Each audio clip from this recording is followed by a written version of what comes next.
It was a chilly November evening in Houston, Texas, the kind of night where the air feels heavy with unspoken things. John Kennedy wasn't in any rush as he drove home from visiting his mother.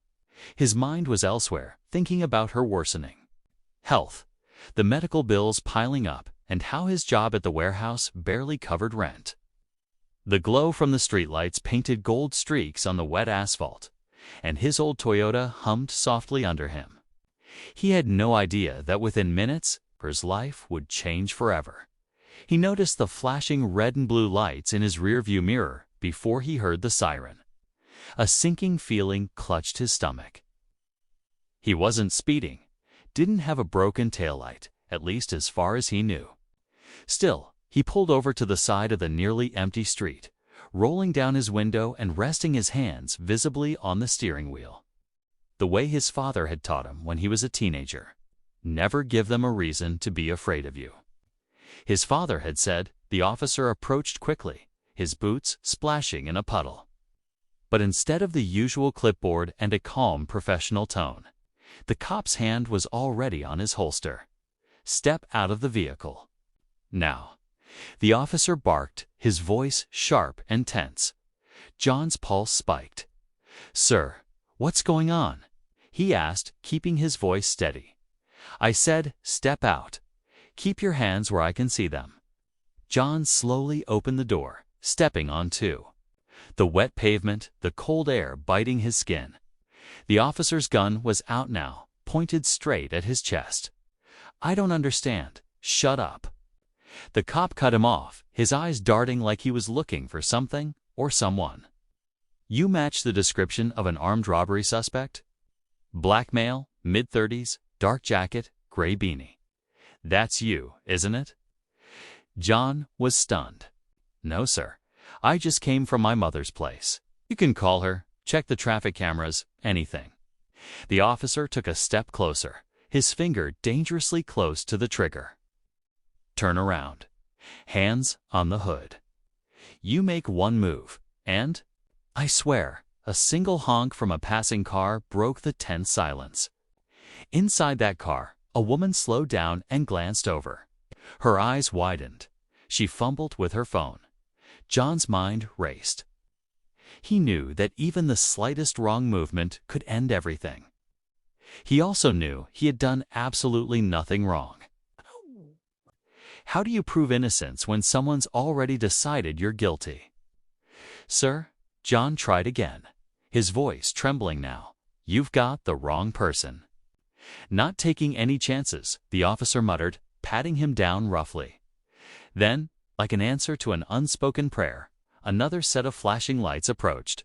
This time, not in John's rearview mirror, but coming toward them from the opposite direction. A second police car pulled up. Out stepped a tall, calm-looking sergeant with graying hair and a steady gaze. "What's going on here, Officer Mitchell?" the sergeant asked, his tone carrying quiet authority.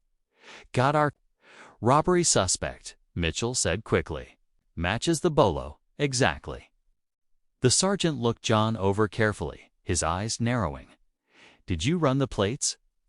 Mitchell hesitated. "Not yet." "Do it," the sergeant ordered. The younger officer reluctantly stepped away to his cruiser. The sergeant turned to John. "Sir, are you carrying any weapons?" "No, sir. I've got my wallet in my back pocket and my phone." Mitchell returned moments later, his face pale. Sergeant, this guy's registered address is 2 miles from here. Car's clean, no warrants." The sergeant's expression hardened. "Officer Mitchell, did you even confirm the time and location of the robbery?" Mitchell stammered. "Well, I'll answer for him," a voice called from the sidewalk. It was the woman who had driven by earlier. She held her phone up, recording. "I heard the suspect description on the police scanner app. Said 5-foot Tate, red hoodie, no hat. This man's wearing a beanie and a black jacket." "You had your gun out for nothing?" John exhaled slowly, feeling the cold air finally reach his lungs. The sergeant's next words were ice cold. "Officer Mitchell, holster your weapon and put your hands behind your back." The younger cop's eyes widened. "Sir, you can't. Be serious. I am.